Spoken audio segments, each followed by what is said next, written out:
오늘은 5월 23일 일요일입니다. 여러분은 이미 저 뉴스를 통해서 아실 일들이 많죠. 이 바이든 미국 대통령이 문재인 대통령 앞에서 중공군, 중국 공산당, 시진핑의 선배들이죠. 중국 공산당. 똑같습니다. 그 공산당이 그 공산당입니다. 이 중국 공산당.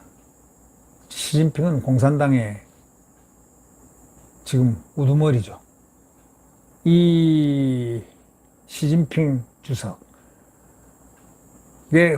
선조들이죠. 선배들이죠. 바이든이 문재인 대통령 앞에서 바이든 미국 대통령이 중공군을 싸워서 막았던 미국의 노병에게 훈장을 주는 장면을 연출했습니다.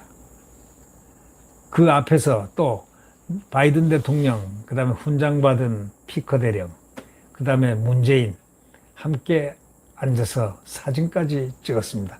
호탕한 웃음을 웃고 있는 두 분의 파한대소한 세 분의 그 모습들이 상당히 인상을 자아내고 있습니다.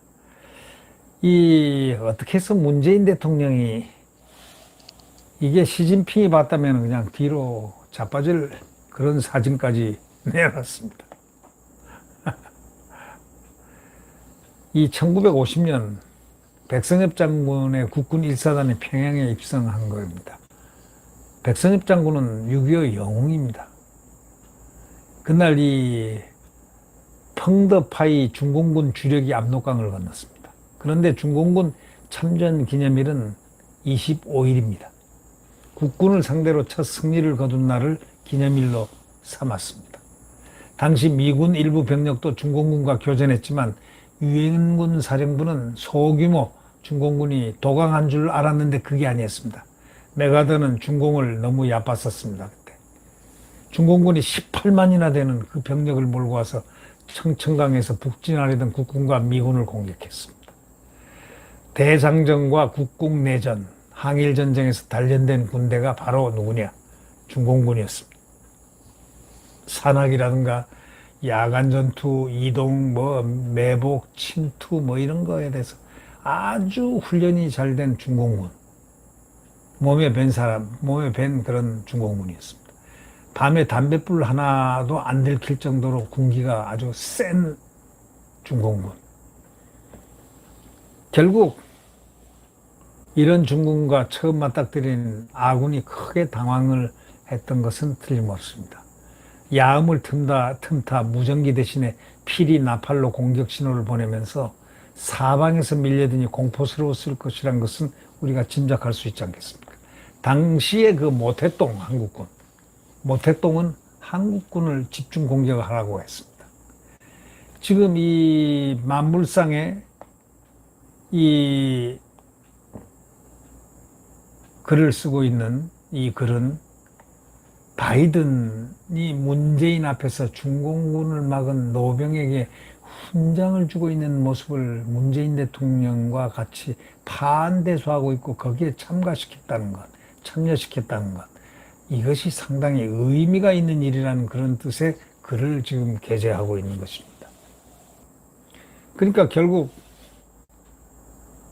청천강 오른쪽을 지키던 국군 2군단이 괴멸되고 군단장은 그 사실조차도 모르고 주력인 미 8군이 완전 포위될 위기였는데 터키 여단의 사투 덕분에 겨우 퇴각로를 확보했고 터키군은 모자를 던져놓고 그 뒤로는 물러서지 않았다고 합니다. 청천강 전투에서 1만 명 이상 전사자를 낸 미군은 38선 이북을 포기하고 후퇴해야 했습니다. 남북 통일의 꿈은 산산조각 났습니다. 바이든 대통령이 문재인 대통령이 지켜보는 가운데 이렇게 청천강 전투에서 영웅이라고 할 수 있는 퍼킷 예비역 대령에게 바로 미국 최고훈장이 명예훈장을 딱 수여하는 장면 바로 함께 했습니다. 문재인과 당시 퍼킷 중위입니다. 중위는 수리탄과 박격폭탄 파편의 중상을 입고도 물러서지 않은 아주 용기 있는 미군이었습니다. 국군 9명과 함께 같이 싸웠습니다. 그래서 미군 명예훈장은 한 번의 작전에서 1개 사단당 1면만 받을 수 있는 최고훈장인데 이거를 받은 군인에게는 계급과 관계없이 경례로 예를 표하는 것이 미군의 전통입니다. 문재인 정부가 임명한 광복회장은 백선엽 장군의 현충원 안장까지 가로막고 야단을 치고 XX를 친 자입니다. 그런 자가 광복회장입니다. 또 현충원 안장을 가로막은 자, 이런 자들이 애국한 백선엽 영웅을 이렇게 패댕이 치는 이러한 나라를 만들어낸 문재인 대통령 가슴에 손을 얹고 깊은 성찰을 해야 될 부분입니다. 문재인 대통령은 바이든보다 먼저 시진핑과 통화를 해서 중국 영향력이 날로 커지고 있다고 칭송한 사람입니다. 중국 공산당 100년을 진심 축하하기도 한 사람입니다. 그러자 미 상원 외교위원장이 한 말 기억나십니까? 이러려고 우리가 6.25 때 우리가 함께 피를 흘렸냐 하면서 분개했었습니다. 그 바로 장본인 문재인이 지금 6.25 전쟁 영웅인 공로훈장을 받는 그 자리, 피켓 대령의 퍼킷 대령의 그 훈장 수여식에 미국 최고 훈장, 공로훈장 받는 그 자리에 함께 있었다는 것. 바이든 대통령과 함께. 역사의 아이러니라고 하지 않을 수 없습니다. 문 대통령은 중공군을 막으려고 청천강에 피를 쏟은 미군 훈장을 보고 무슨 생각을 지금 하고 있을까요? 아마 그는 그 부분에 대해서 깊은 충격과 깊은 회고와 깊은 사고 속에서 대한민국을 생각해보는 대한민국 역사를 사실적으로 팩트에 준해서 그들의 역사가 아닌 좌파의 역사가 아닌 대한민국의 역사를 바로 볼 수 있는 시간이 과연 그에게 있을까요? 의문입니다. 네, 구독 버튼과 엄지를 눌러주시면 감사하겠습니다. 이제 우리 터미널에 와 있습니다. 대한민국이 곧 정권 교체를 할 수 있는 터미널에 와 있습니다. 대한민국, 잘 나가던 대한민국을 이 정권이 들어서서 많은 파괴를 했습니다.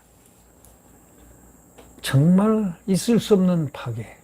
군 안보, 군인들도 아주 많은 손상을 받았습니다.